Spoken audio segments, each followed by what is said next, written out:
Hello and welcome to United Report. This is your home for all the latest Manchester United news, match updates, transfer stories, and in-depth analysis. Stay connected and never miss a moment. Subscribe now to stay ahead with everything happening at Old Trafford. Sir Jim Ratcliffe still wants Manchester United to earn a Premier League title by 2028, despite claims the club had already given up on their mission to earn a title in time for the club's 150th anniversary. Chief Executive Omar Barada announced upon his arrival at Old Trafford last summer that co-owner Sir Jim Ratcliffe had set his sights on taking the title by 2028 to celebrate the landmark date. However, amid the club's issues with the Premier League's profit and sustainability rules, sky-high debt and struggles on the pitch, reality was said to have kicked in. The board is said to have accepted that RUBEN AMORIM is working with his hands tied behind his back and faces a monumental task moving forward. There was an expectation that the club would have performed better than the 5 wins in 17 Premier League matches, however. There is said to be an understanding that the poor state of the squad AMORIM inherited from Erik, Ten Hag and the club's financial position will add greater difficulty to the 40-year-old's task. Ratcliffe has not given up on his ambition, however. The United co-owner pointed to Arsenal and Liverpool as to reasons success could quickly be achieved. Though the former look set to finish as Premier League runners-up for a 3rd season in a row, they did bounce back from not qualifying for Europe to title hopefuls. I don't think it's mission impossible. I think it's good to have goals and objectives, Ratcliffe told BBC. If you look at Arsenal, if you look at Liverpool, if you look at the period of time it took them to get the house in order and get back to winning ways, that's probably slightly on the short end of the spectrum. But it's not impossible. Ratcliffe also admitted the club would have money to spend in the summer, but sales would decide the budget. Obviously that budget changes, but upon who we may choose to sell, because that would supplement the budget, he said. Though the likes of Kobbie Mainoo and Alejandro Garnacho have previously been said to be available for sale for the correct price, Ratcliffe has claimed that the club will not sell players simply because of its financial issues. No, we won't be selling players because of the state we are in financially, he said. The club had got bloated, so we reduced that and will finish it with a lean and efficient organisation. That's how we will address the costs. The player decisions will all be focused on how we are going to improve performance. That's all. Manchester United star Bruno Fernandes has been brutally told he would only be good enough to hand out bibs to the club's iconic class of '92 team by Harry Redknapp. The United captain has been one of their best players in a difficult season after netting in their 1-1 draw against Arsenal on Sunday, continuing a superb run that has seen him score 3 and assist 2 in the team's last 7 matches. The Portuguese playmaker has often rescued United in crucial moments after scoring 12 goals in all competitions and assisting 11, but has been unable to lift the Red Devils out of their slump in mid-table.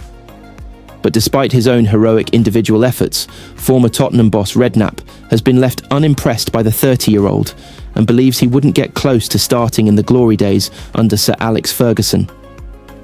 Back then, the Scot had the luxury of choosing between his talented academy prospects like David Beckham, Ryan Giggs and Paul Scholes. The trio are famed for being part of a hugely talented crop of players that emerged in 1992, alongside the likes of Nicky Butt, Gary and Phil Neville. But Redknapp has claimed Fernandes' only role in that group would be to hand out bibs and lay down cones in training. Speaking to The Sun, he said, "It has become a great club in name only. You'd look at the United of Fergie's day and see superstars everywhere. AMORIM would just love one.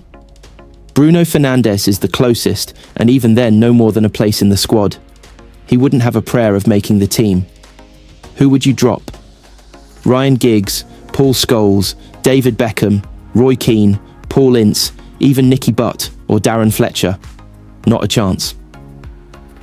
If Teddy Sheringham and Ole Gunnar Solskjaer struggled to get a game, Fernandes wouldn't get beyond putting the cones down and handing out bibs. Fernandes has had many critics since his arrival at United in 2020, including Roy Keane, who couldn't help but praise him after his excellent free kick against Arsenal on Sunday. "Captain fantastic. I've never doubted his quality, but thought he could do more for the team," he told Sky Sports. What a strike, the power, the technique. Fernandes has made a total of 275 appearances for United since joining for around £68 million from Sporting Lisbon, scoring 91 goals and winning 2 trophies. Alejandro Garnacho and Kobbie Mainoo scored in last season's FA Cup final, so imagine if you told a Manchester United fan they could both leave in the summer of 2025 after that game. They wouldn't have believed you, or they might have looked at you as if you were from Mars, but football has entered the profit and sustainability PSR era, meaning anything can happen.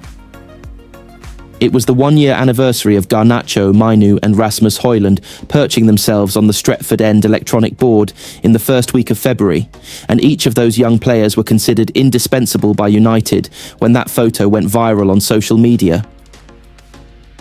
The landscape has changed in just 11 months. United no longer deem any player unsellable due to PSR constraints, and the reality is, an unpopular sale could happen in the summer window. It feels like that unpopular sale could be either Garnacho or Mainoo, because academy graduates represent pure profit in the ludicrous PSR world, which essentially incentivizes offloading homegrown talent.